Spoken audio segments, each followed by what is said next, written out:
Aujourd'hui, dans Calimero, on va pleurer encore un petit peu, puisqu'on parle des relations plutôt conflictuelles entre les installateurs et leurs délégataires ou leurs obligés.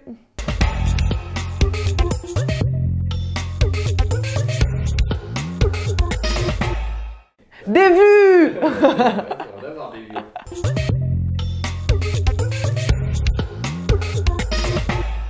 Installateur, dans le cadre de vos travaux d'économie d'énergie, vous êtes bien souvent amené à signer un contrat avec un obligé ou un délégataire. Ce contrat vous engage à déposer des dossiers de travaux d'économie d'énergie auprès de cette entité et engage cette entité à vous financer.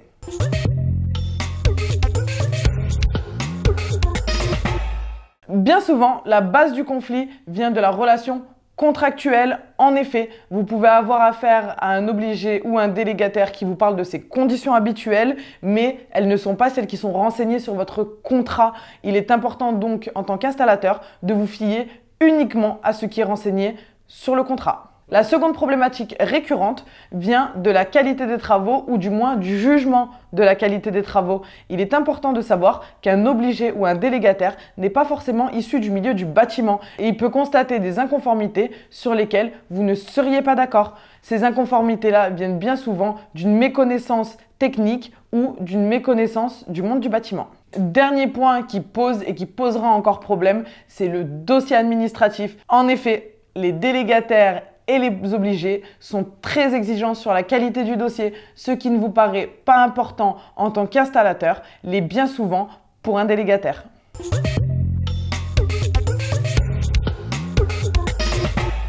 Pour les deux parties, les conséquences peuvent être dramatiques. En effet, l'installateur peut voir ses fonds bloqués et avoir de vrais problèmes de trésorerie dans le cas où le délégataire considérerait que les dossiers ou les chantiers ne sont pas correctement réalisés. Pour le délégataire, c'est la même chose. Il peut se retrouver avec des problèmes de trésorerie après avoir financé des travaux dont il ne peut pas déposer les dossiers auprès du Pôle national des certificats d'économie d'énergie, voire pire, lorsque les dossiers sont rejetés par le PNC2E.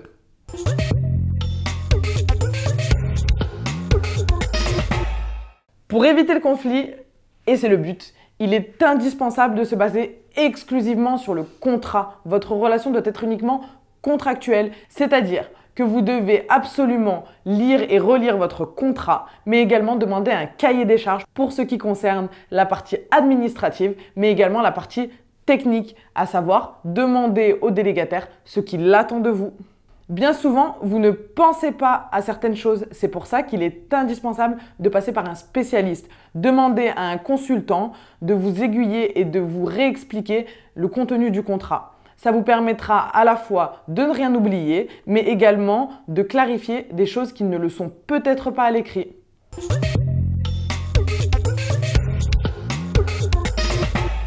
Côté délégataire, pour éviter le conflit, il faut faire très attention au type d'installateur que vous choisissez. En effet, il est impératif de vérifier tous les documents légaux, à savoir RGE, CABIS, URSSAF, mais également les expériences et l'ancienneté de la structure. Attention, on ne dit pas qu'une nouvelle structure n'est pas compétente, mais il faudra avoir un œil plus vigilant dessus dès le départ.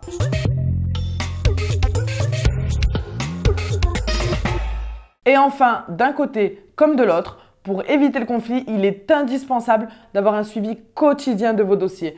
En effet, lorsque vous laissez traîner de vieux dossiers à problème, vous finissez par les cumuler et c'est là que les conflits interviennent.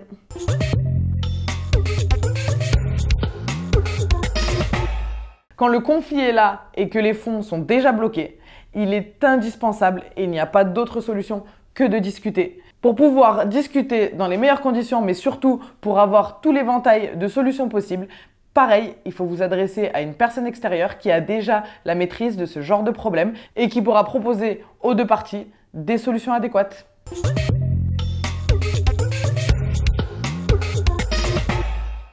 Je ne vous quitterai pas sans vous dire quelque chose de primordial. Chers installateurs, des conflits, vous en avez et vous en aurez encore. Il est indispensable de ne pas mettre tous vos œufs dans le même panier. Lorsque vous avez une production qui devient importante, il est extrêmement recommandé de diviser vos dossiers en plusieurs parties et de les déposer chez plusieurs obligés ou chez plusieurs délégataires. On vous a expliqué aujourd'hui comment résoudre les problèmes, mais surtout comment les éviter. Mais si jamais vous n'avez plus d'autres solutions, n'hésitez pas à vous rendre sur notre site internet. Calimero, c'est fini pour aujourd'hui et à très bientôt!